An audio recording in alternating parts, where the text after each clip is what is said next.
Hey guys, welcome back to Predatory Fins. Today's video, I'm going to show you what we're doing here to make this place easier for us to work before I quit, because it's hot and it's a lot of work. So I'm going to show you. As you can see, we already emptied out the top row, and the reason why we did that is because we had to set up the system fast and I didn't have time to work on it. I just installed the hose on the back to do a water change. So this whole row already has, and all we have to do now to change the water on this entire system is open this valve, right, for this system, and right here for the bottom system. So now I'm working on the top system, and I want to show you guys how much work it is just to do this part.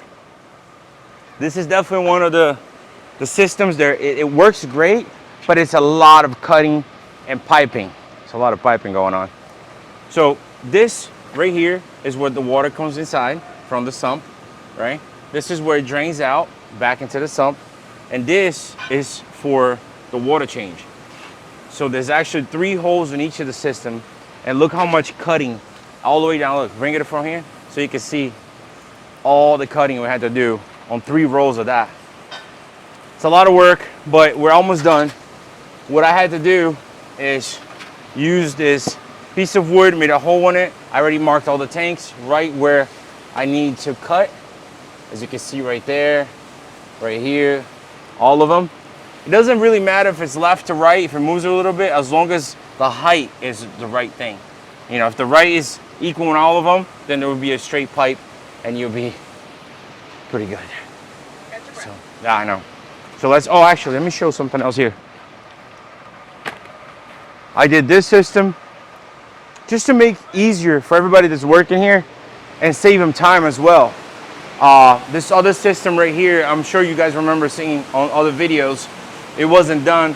So what I did is I connected this to this one, and here's a ball valve, right? So if I open this ball valve right here and leave this one closed, the water will get out in this hose, and all we do is just put the hose right there on the hole in the wall, and the water would drain. So each individual system will have a hole, so we don't have to keep moving holes around. And then once you close this, open this one, this tank will drain. So this is 100% done. What else? Oh, I know where I'm going. So I just did this one. This one was actually pretty easy because all I did is a little overflow, right? And you open a valve, same thing. It has its own hose. We'll bring that right outside, and it will drain super fast because this is a 1.5 pipe.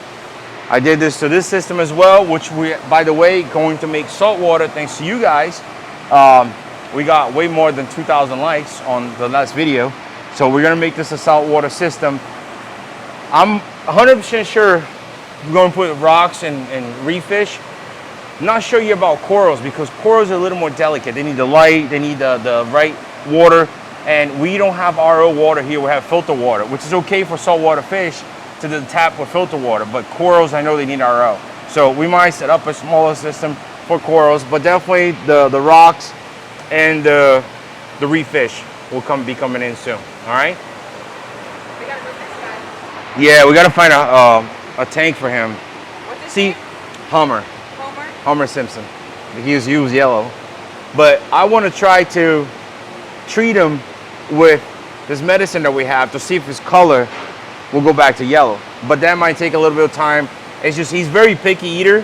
He basically, you saw, he only eat out of my hand, remember? Yep. So I might put him back in that smaller system again, which he was doing better and eating right out of my hand. So we'll see. But let me go finish that, and I'll show you guys as soon as it's done. All right, guys, we're coming outside for a progress check. There's Junior supervising. What's going on, babe? Progress report. Almost done.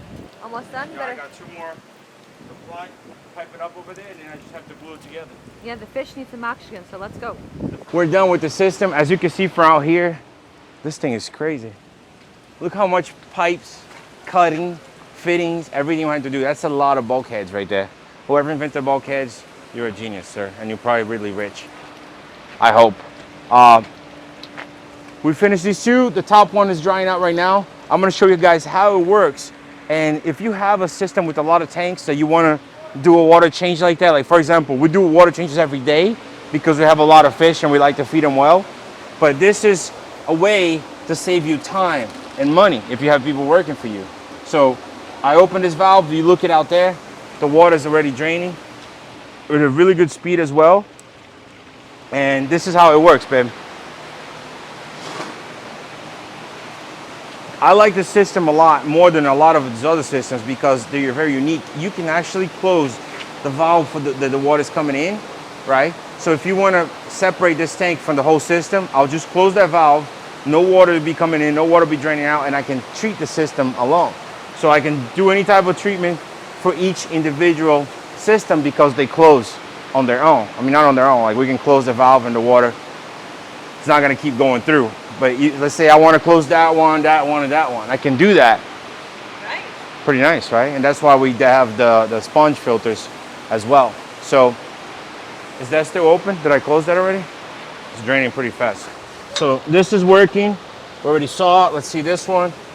And the best of it all, look at this. No leakage. So far.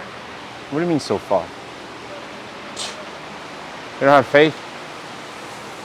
But now what we have to do is open up the top row so the water from the sump can start shooting over there. I'm gonna start doing that now so you guys can see it.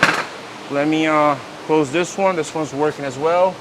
And then this is open. I'm gonna close so we can get it filled up because a lot of these fish already need oxygen. Look, I just opened this one up. You see? Now I'm gonna open this one up, watch. Pretty smart system.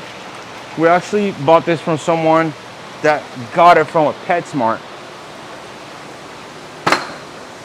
See, you can open each and individual one. So now I'm gonna do that to all of them. And once they're filled up, I'm gonna do a drain just to see.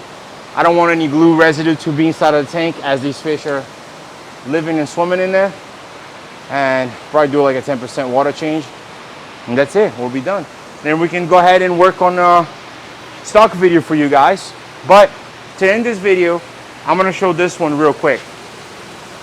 This guy is called Papua New Guinea catfish shark. If you want a fish that looks like a shark and act like a shark, these guys here are awesome. They do better in schools. They're not, they kind of look like the Colombian shark, but they're not. They're from Papua New Guinea. And they act like a shark. So you want to get some food and show them how they act like a shark? Be right back.